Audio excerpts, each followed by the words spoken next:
Komið sælir, kæru bóðamenn, þá erum við komin að seinni lestrinum ykkar.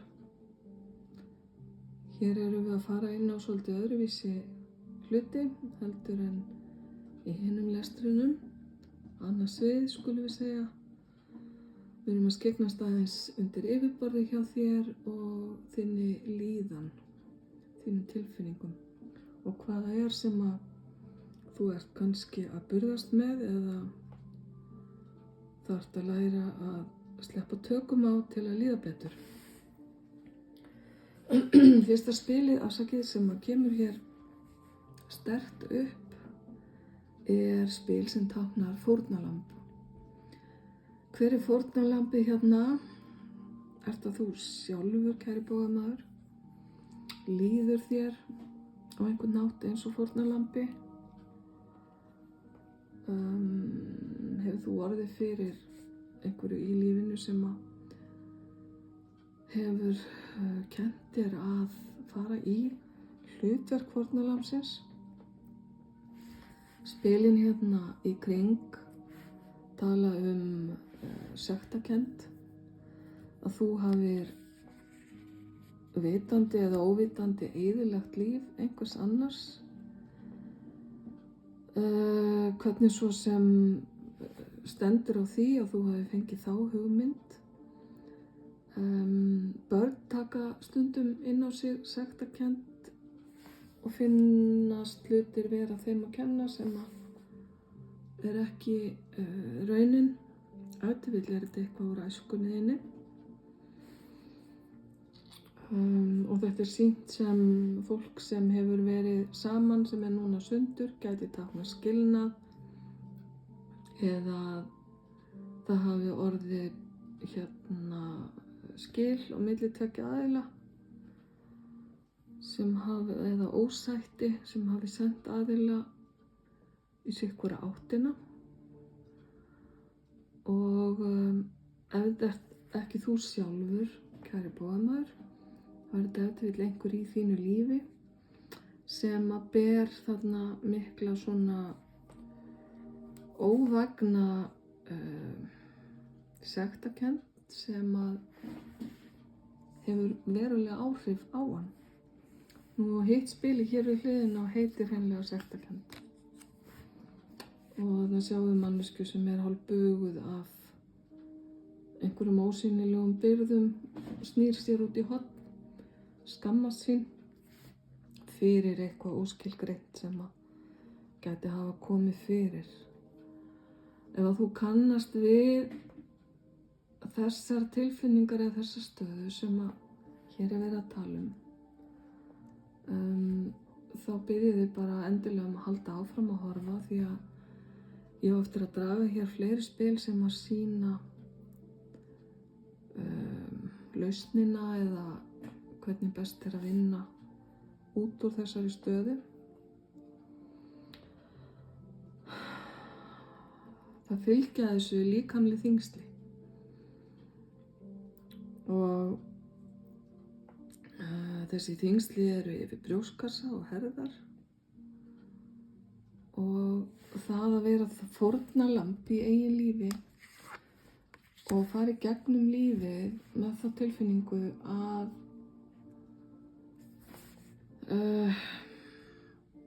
lífið hafi farið illa með þig af einhverju ástæðu. Það hlýtur að vera hræðilega vont. Sá sem fórnarlamb, hann tekur ekki ábyrgð á sjálfum sér eða sínum gjörðum, heldur kennir öðrum og hann getur nagað sig í handarbökin yfir því að hafa ekki gert hlutina á ákveðin hátt eða borið þessa sektarkennd sem að koma upp hérna í hinu spilunum og innst inni hann reiður út í sjálfan sig en ef til vill ekki tilbúin til að viðurkenna eða horfast í augu við hverju hann getur breytt Og þegar ég segi þetta þá poppar æðruleysisbænin upp í huga mér. Það er að segja það að breyta því sem að hægt er að breyta. Ef þú átt tök á því að breyta einhverju í þínu lífi til að snúa þessari stöðu við, gerðu það. Þú þarft að vita líka og finna innra með sjálfu þér, kæri bogamaður, hverju þú getur ekki breytt. Vegna þess að við getum ekki breytt öllu, við erum bara breskar manneskjur og sumt er bara ekki á okkar færi. Reyndu að skilgreina á milli þarna og legðu það sem þú getur ekki breytt í hendurnar á almættinu. Taktu ábyrgð á því sem þú getur og reyndu að einbeita þér að jákvæðari hliðum lífsins.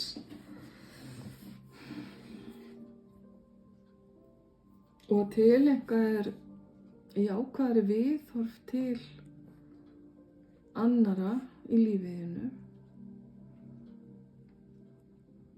í staðinn fyrir að hugsa alltaf til þeirra sem með reiði og heift sem þeirra sem hafa gert þér eitthvað. Fórnarlambi á það til að upphefja sjálfa sig. Fórnarlambi á það líka til að tala mikið sín eigin vandamál og tala í hringi sífellt aftur og aftur sömu hlutina. Og í mörgum tilvikum fælir það fólk frá því að við höfum öll okkar vandamál, ef að svo má kalla, eða okkar verkefni sem við erum að kljást við. Og það er að æra óstöðugan að vera sífellt að velta sér upp úr því. En við skulum taka hérna áfram spilin sem ég talaði áðan.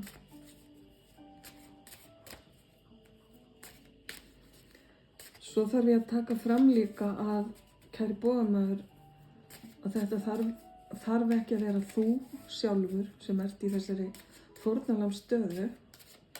Ef til vill ertu alla daga að fást við manneskju sem að þessi lýsing passar við. Og það getur nú bara verið býsna erfitt, skal ég segja þér. Þannig að þú þarft kannski bara að taka á honum stóra þínum og setja sjálfa því í forgang en ekki að sóa allir orkunniðinni í það að leysa vandamál þessara manneskju.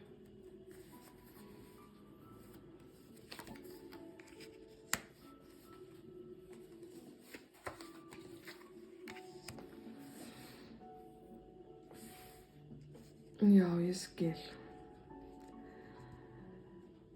Hvenær, kæri bogamaður, hlustaðu á sjálfan þig, á röddina þína, innri röddina þína. Hvenær þaggaðu síðast niður í huganum þínum, sem er sígjammandi stundum alla daga. Hvenær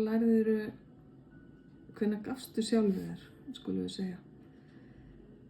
Þá friðsælu stund að setjast bara niður og hlusta á hvað hjartað er að segja þér.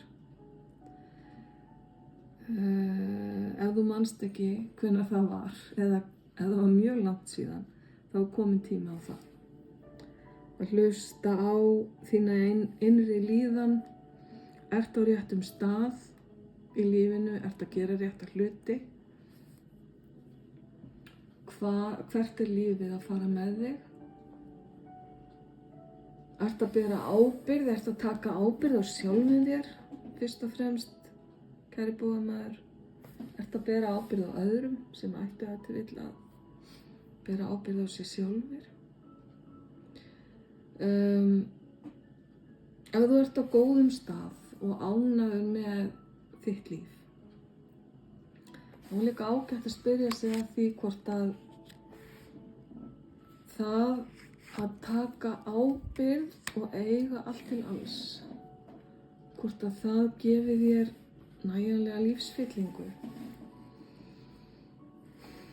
ef að svo þá ertu á betri stað en flestir.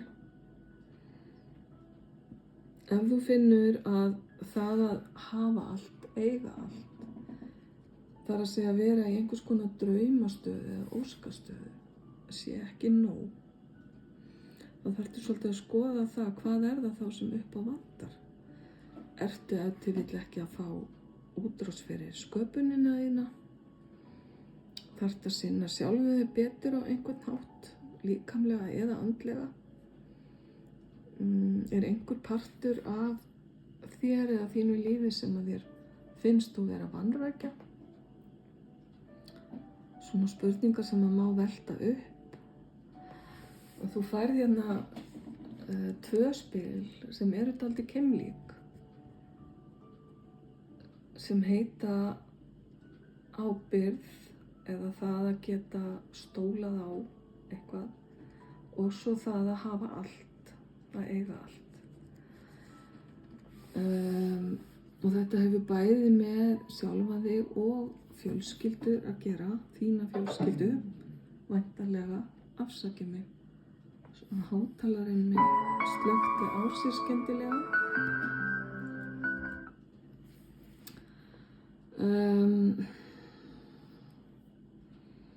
Þetta er eitthvað sem er að koma til þín sem bæði leiðbeining og ef til vill einhvers konar áskorun. En höfuðmálið er að hlusta á þitt innra sjálf, hlusta á hvað það er sem að veitir þér lífsfyllingu,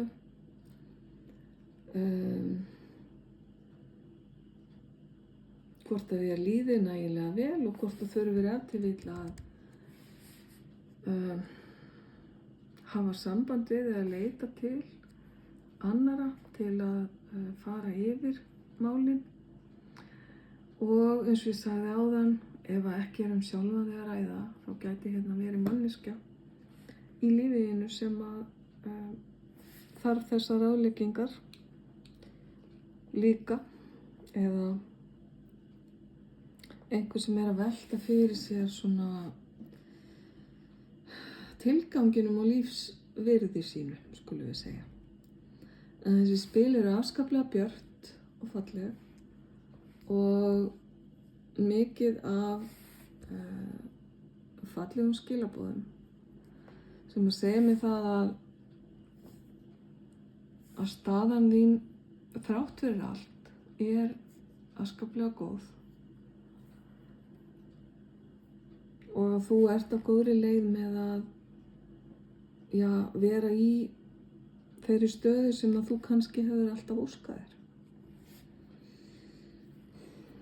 Þessar erfiðu tilfinningar sem ef til vill eru undir niðri, sem ég var að tala áðan, er ef til vill eitthvað sem þú ert komin yfir og hefur bara sett á bak við þig, eða allavega ertu þá í góðri stöðu akkurat núna eða á næstunni til að gera það og til að skapa þér það líf sem að þú vilt eiga. Og ég held að þegar þú hlustar og beinir athyglinni inn á við að myndu komast að þeirri niðurstöðu, að þér líður best þegar þú stendur með sjálfum þér og tekur ábyrgð á að elta draumana þína, skulum við segja.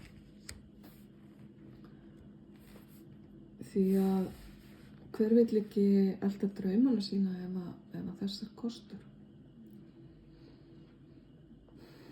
Ef til vill áttu þér einhvern gamlan draum sem að þið langar að láta rætast.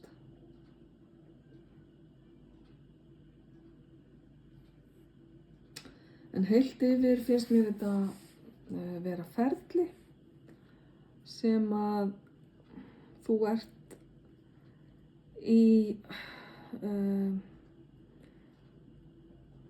ferð með að hvað segir maður, þú ert að vinna með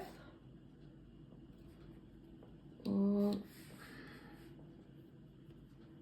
þú Þú gæti verið staddur á byrjunarreit, þú gæti líka verið komin vel á veg og sérð bara endamálið í augsýn. Það eiginlega allt til í dæminu. Það þarf hugrekki til að fara í svona ferli, að vinna sig út úr erfiðri líðan eða erfiðri stöðu. Þannig að þú átt bara heiður skilin fyrir það, kæri bóðamaður. Já, ég ætla þá ekki að hafa þetta lengra. Ég ætla bara að óska þér allsins besta og til hamingju með þennan fallega draum. Ljós og kærleikur.